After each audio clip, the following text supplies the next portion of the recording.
भारत और चीन के सैनिकों के बीच सरहद पर एक बार फिर तनाव बना हुआ है।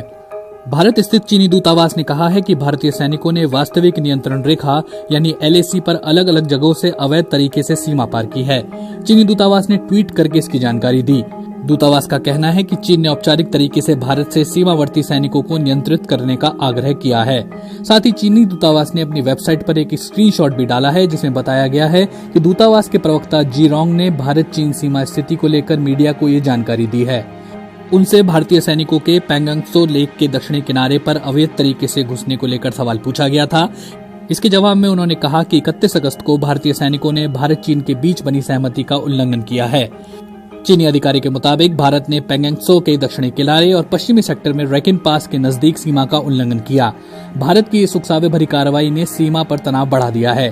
चीन ने भारत से सीमावर्ती सैनिकों को नियंत्रित करने, प्रतिबद्धताओं का सम्मान करने, अवैध रूप से सीमा पार करने वाले सैनिकों को वापस बुलाने और तनाव बढ़ाने वाली किसी भी कार्रवाई पर रोक लगाने का आग्रह किया है। दूसरी तरफ भारत के राष्ट्रीय सुरक्षा सलाहकार अजीत डोवाल ने शीर्ष अधिकारियों के साथ भारत चीन सीमा पर स्थिति की समीक्षा की है। रक्षा मंत्री राजनाथ सिंह भी इस संबंध में उच्च स्तरीय बैठक कर रहे हैं। इससे पहले भारत सरकार ने सोमवार को कहा था कि चीन के सैनिकों ने पूर्वी लद्दाख में सीमा पर बनी सहमति का उल्लंघन किया है। सरकार ने कहा था कि चीनी सैनिकों ने उकसाऊ कदम उठाते हुए सरहद पर यथास्थिति बदलने की कोशिश की, लेकिन भारतीय सैनिकों ने उन्हें ऐसा करने से रोक दिया।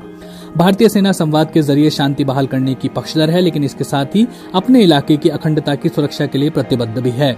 भारतीय सेना के बयान को PIB की ओर से जारी किया गया था। भारतीय सेना के अनुसार ये झड़प 29 और 30 अगस्त की रात हुई है।